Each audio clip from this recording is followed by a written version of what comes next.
तो जैसा कि आप लोग जानते हैं 13 जनवरी से महाकुंभ शुरू हुआ और साथ ही साथ में एक नाम हर्षा रिछारिया जो अपनी खूबसूरती और भगवा चोला ओढ़े होने के कारण काफी ट्रेंडिंग में आया और उसको इस चीज का इजाफा भी हुआ। उसका इंस्टाग्राम में लगभग 1.5 मिलियन फॉलोअर्स की बढ़ोतरी भी हो गई।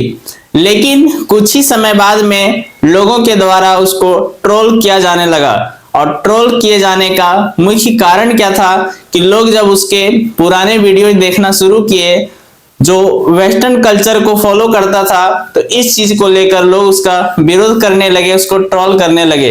लेकिन ट्रोल करने का मुख्य वजह क्या था, कारण क्या था? क्योंकि बदलाव जो होता है वो कभी भी हो सकता है, किसी भी क्षण हो सकता है। लेकिन यहाँ पे ट्रोल करने का सबसे बड़ा रीजन जो था वो था हर्षा रिछारिया के द्वारा बोले गए झूठ। हर्षा रिछारिया ने ये कबूल किया था कि वह पिछले 2 सालों से इस वेश को धारण कर चुकी है और अपने सभी पुराने कामों को त्याग चुकी है, छोड़ चुकी है।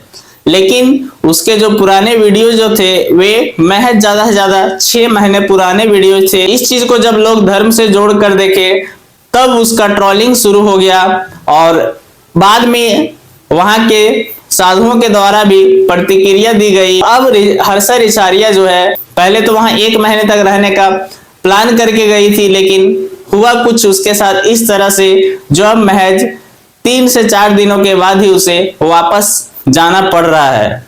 तो आइए हम लोग देखते हैं हर्षा रिछारिया क्या कुछ कहती है। मुझे 2-3 दिन में ही यहाँ से जाना पड़ रहा है। जो युवा, जो लड़की, जो सनातनी यहाँ पे 1 महीने का सोच के आई थी, यहाँ बहुत से महान तपस्वियों का आशीर्वाद लेने आई थी, अपने गुरुदेव से बहुत कुछ सीखने आई थी, उसे 3 दिन में यहाँ से जाना पड़ रहा है क्योंकि इतने गलत इल्जाम लग रहे हैं। अब कहीं ना कहीं मुझे यहाँ से जाना पड़ रहा है, ये मेरे लिए बहुत दुख की बात है। आपको जाना पड़ रहा है?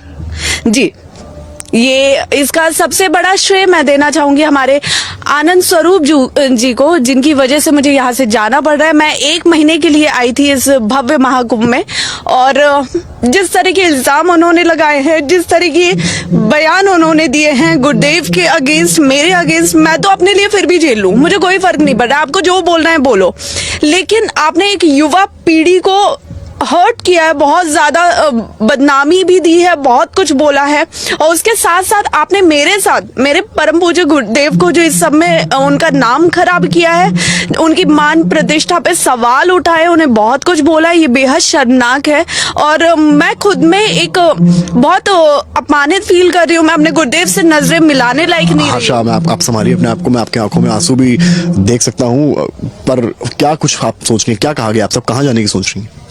मैं वापस जाऊंगी उत्तराखंड जहां मैं रहती हूँ और फिलहाल यहाँ से मुझे लगता है जाने की ज़रूरत है कि इससे पहले कि और ज़्यादा बातें मेरे गुरुदेव तक पहुँचे, और जो मैं बिल्कुल नहीं चाहती हूँ।